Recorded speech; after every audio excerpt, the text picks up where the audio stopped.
What is really good, my dudes? This is part 4 of the Summer Summit presentation coverage that I did with my homeboy, and we're going over exploration and quests in 2017. Stay tuned and enjoy.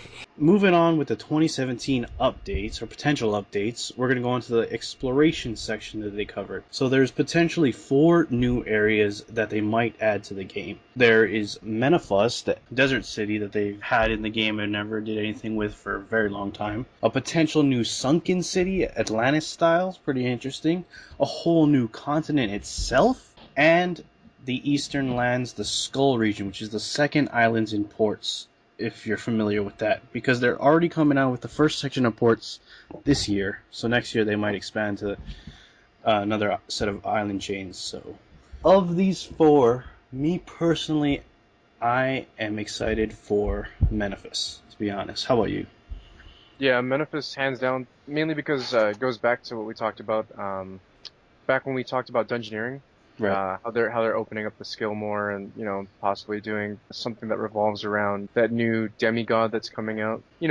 Possibly to do with that. It just definitely is going to bring a whole new outlook and reason to be in the desert, not only for like KKs and stuff like that, but I mean to actually go there for more questing and more lore is going to be pretty cool. I I also really enjoyed the fact that we were talking about that new continent. Mm-hmm. It kind of looked more swamplandish, and they were also talking about Yeah, right. they talked about something about ore and smithing. I'm not sure if they meant like a brand new type of ore and a brand new type of smithing, or just new smithing and mining areas. You know what I mean? Mm-hmm. Because I know they mentioned a little bit about reworking smithing and mining, but so I don't know if they're gonna go into that, or if it's just gonna be something that they were planning on doing from the beginning. Yeah. Another thing too with the Menaphos, if you look on the map, it's a large area. Oh yeah. So like my only concern is when they first came out with Elf City, and I knew they at some point they'd had to get around to doing the Desert City, and I was like, because anybody who has access to Elf City knows that it is like a hub. Like it has a lot of different things. Like there's not much reason else to leave Elf City for a lot of skills. So I was like, they could introduce the Desert City, but like, what incentive would people have to go there? And I couldn't think of anything at the time. I was like, I really want that city, but I can't see people going there. And the fact that they might come out with a new Demonheim, it makes it a very likely location to put it. That too, we also talked about off recording, is it could be a good place to put new raid bosses. Yep.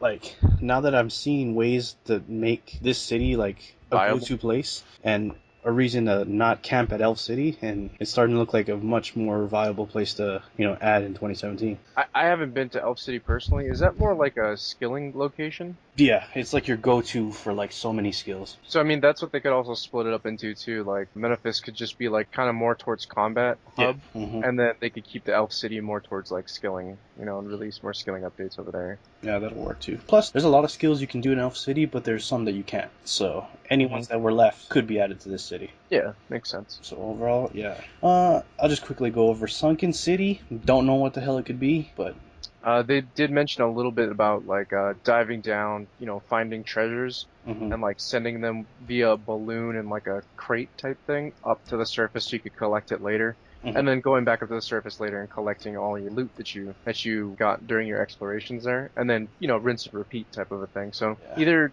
a mini game or possibly, yeah, like you said, a whole new area to explore. But one way or another, it's really cool. A lot of potential there. Yeah, it's just one of those things one of those concerns I had, again, like I did with the Desert City, is how do you keep people coming back here? Slayer monsters. Yeah, but yeah, it's just one of those things where I wasn't sure for a Sunken City how do you keep people coming back? But yeah, and new continent that is infinite possibilities. You know what I mean? Yep. That literally can be anything. And I'll quickly go over the Eastern Land. It's hard to say. We have to wait till the first Eastern Lands comes out first before I can make any kind of real statement, honestly. So yeah, that's it for the exploration. Menaphos is probably the most likely and most wanted. We're going to move on now to the 2017 potential quests. I'm going to quickly jot down all the potential quests that they want to go over, and then we're going to quickly discuss our favorites. So first off, a Godless quest line. We don't have anything much known about the Godless, and I'll talk to you about it in a second because I'm sure you don't know really familiar with this group. But there's the Godless, there's a continuation of the Desert quest, which previously the whole Menaphos would tie in perfectly. There's an Elder God quest. A lot of people want to know about the Elder Gods. Death of Chivalry 2, which Death of Chivalry 1 was the remake of the Black Knight Fortress. So there's a continuation of that. A new gnome quest. We haven't seen that in forever. Dimension and Disaster 2 it will focus on if the player never visited Falador, which is a really good idea. Penguins. Everybody loves penguins. Elemental Workshop 5. I don't know what to say about that. Very puzzle heavy. Man. Not a fan. Next, Pirates. We haven't seen anything from the Pirates in a long time. That'd be interesting. And finally, the Rite of Passage quest, which was pitched a long time ago and we never seen anything of it, but it's the Armadale homeworld that you're going to be able to visit. So those are the quests they expect or want to dish out for 2017. Of these, what do you think is your most interesting ones? Probably one of the quests I'm looking forward to the most has to be the lore building quest with the Elder Gods, because they did also mention a quest about Elder Gods. They did also say a little something about Het. They kind of let it slip again, kind of like they did with Krondas. Oh, right. Is Het, they may have some lore coming out in a quest related to that. So, I mean, if we saw, a little bit of backstory, it would be a really cool experience to, like, kind of find out, like, who he is and, like, see, like, how it kind of sways the player base to one way or another from, like, Nex or Sliske or, Zamorak or Saradomin or anything like that. See, it opens up so many possibilities. Or it could just be, like, a total just douchebag.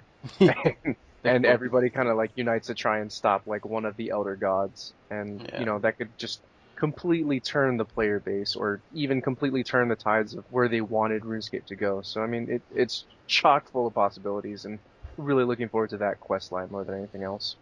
Hell yeah. Elder Gods is going to bring some pretty interesting lore to the game. Yeah.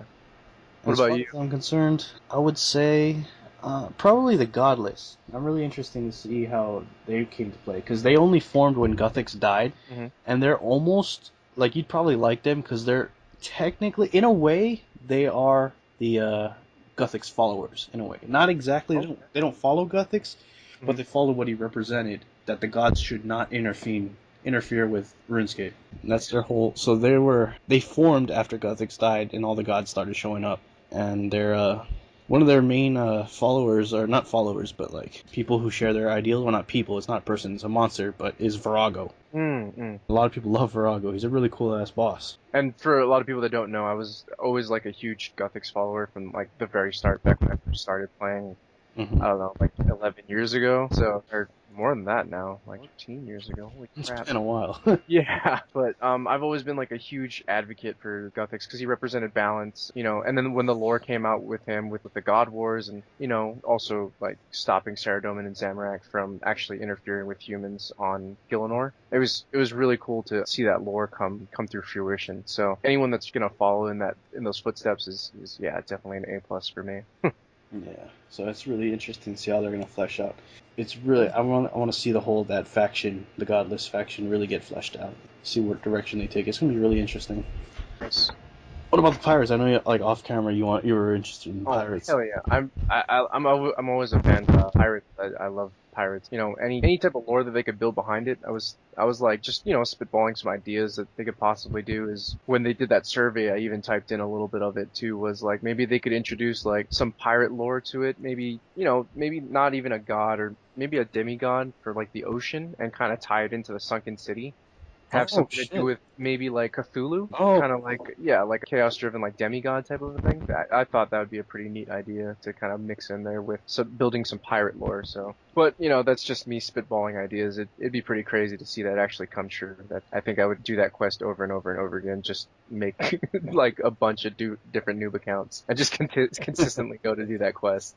So I think how you tied it in with the whole sunken city. I wouldn't have even thought of that. That would be a good tie-in. Put those contents together. Because pirates plunder for treasure and everything else sometimes, and totally makes sense. Yeah, so it could completely tie together, and like I don't know if that's how the content creators want to go in that direction, but definitely a huge possibility.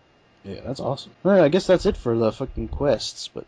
Interesting ideas. I mean, if you guys have any interesting ideas for these quests, let us know in the comments, because I'd love to hear about these quest lines. But not about Elemental Workshop 5. I know there's a weird fan base out there that really loves that, but I can't get behind it. Like, I really can't. It's way too tedious. I'm probably gonna cry when that quest comes out. Just, hey, what are you doing, man? Don't ask.